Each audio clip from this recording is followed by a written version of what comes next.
Hey guys, it's Chris, and today we're working on the 2018 Kia Soul Plus. We have to put front brake pads on her because she's almost got 60,000 miles on it now. Yeah, I know it's only been just shy of 3 years, but I do a lot of highway driving, and I guess they lasted pretty good. They're the factory originals. So I'm going to take you over how to do front brakes on a 2018 Kia Soul Plus 2.0 liter front wheel drive. These are just the front pads. This model applies to the 2014 through the 2019. They're all the same. So if you follow me, we'll get started. Now it's a little windy out here, so I apologize for any microphone noise you're going to hear. You're going to need yourself a jack of some sorts. I'm just using a floor jack and a jack stand to be safe. I'm going to take you off the steady stick here, and we're going to go underneath to take a peek. There's a couple places where you can jack the vehicle up. Right behind the tire here, you're going to see this bolt area. This is the frame. Stick your jack under here. You can approach it from the back side of the tire if you're doing one at a time. I do not recommend going from the front and jacking it up on the motor mount, unless you have a super long jack to get back to the frame rail. Go right behind the tire here to these points, and then we're going to take the tire off. With the vehicle supported on a jack stand underneath and also with the jack, I'm going to use an air wrench, air gun to remove the tire. You can use whatever tools you have available to you.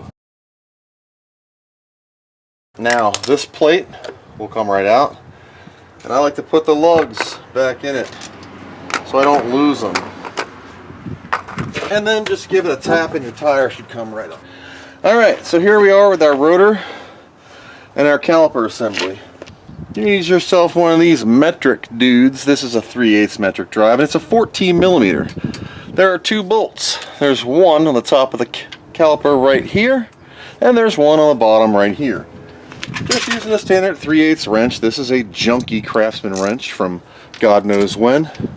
Go ahead and give that a tap and get these bolts loose. They're not in there like man tight, so just a light little tap and you're free. You can probably take them out with your fingers from that point on. These are some really crappy quality bolts.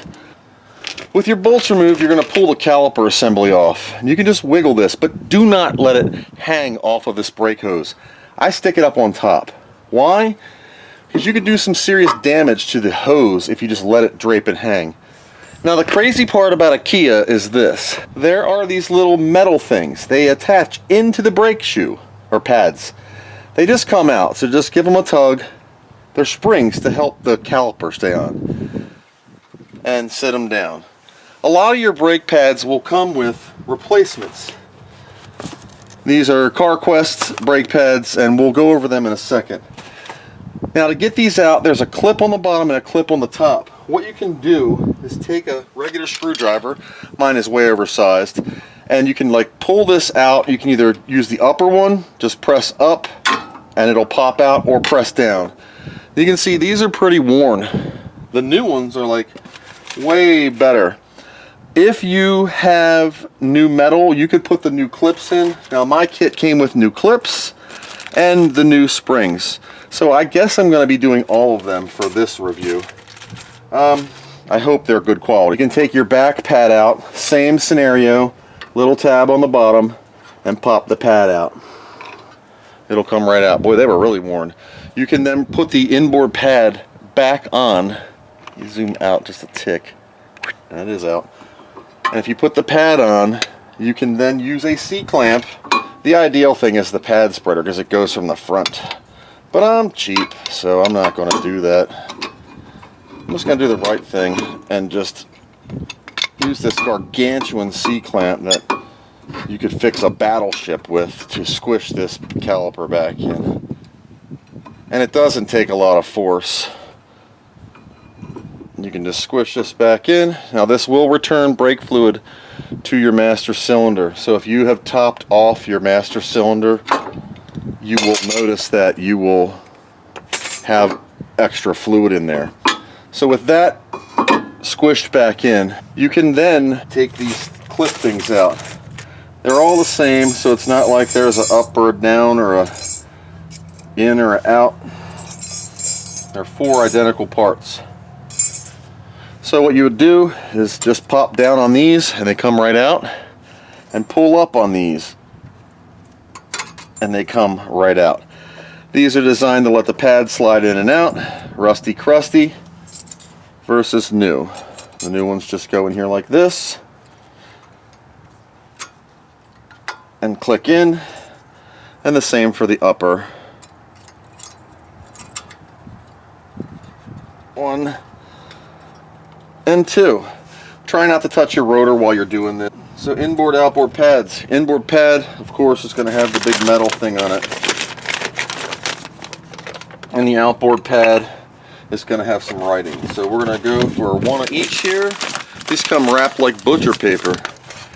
Let's see. This is an inboard pad because it has a squeal tab on it. So we're going to grab 1 of those and we're going to stick it in the slot. Sorry for my head's in the way. Come on now. Yeah, there we go. The problem is the pad hits the back of this too, and it likes to squish on you.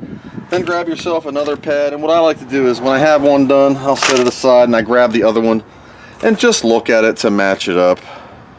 Now they're going to have different part numbers, but these are ceramics and these are factory originals. And then you can just put this one in too. I kind of slide it in, give it a click, line her up, and give it another click. Now, don't forget your little magic springs here. You put your springy dude in here, and then in here, you grab yourself another one, and they have holes in the pad itself. So if you're wondering where I'm putting that, there's a, whoops, there's a physical hole in the brake pad that it goes in the metal, not in the material. So then the hump always goes towards the middle. And excuse my head for a second while I jump in front of the camera there. And that is that. You see how it provides springiness to the pad? And these are better quality pads than just cheap ones. So they have a material on them to prevent squeaking. It's up to you. I mean, I'm just wiping them off because I touched them. Not that it's not already dirty.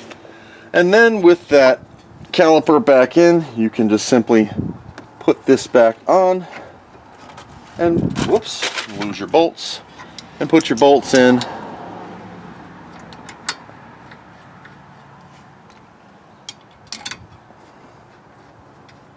when you tighten these down, finger tight them first, and then you do not have to run these down to the mill. These are not like super tightened bolts. I don't even know what the foot-pounds is, but I just give it a little like, eh. That's crisp pounds. You'll know when it's tight. You feel it and you just give it a little bit up. That's good too. And that is it. You'd pump your brakes a couple times, the piston caliper will come back out, grab the rotor, and you're good to go. Pause, rewind, repeat on the other side. Put your tire back on, of course, lower your jacks, be safe. But that is how you do front brakes on a 2018 or 2014 through 19 Kia Soul, pretty much any model. This is the Plus. It works on the Exclaim, the base model, before they swapped all the weirdness parts for the new things. That's about it. Thank you for watching. You can do this yourself, and as always, I hope you learned something.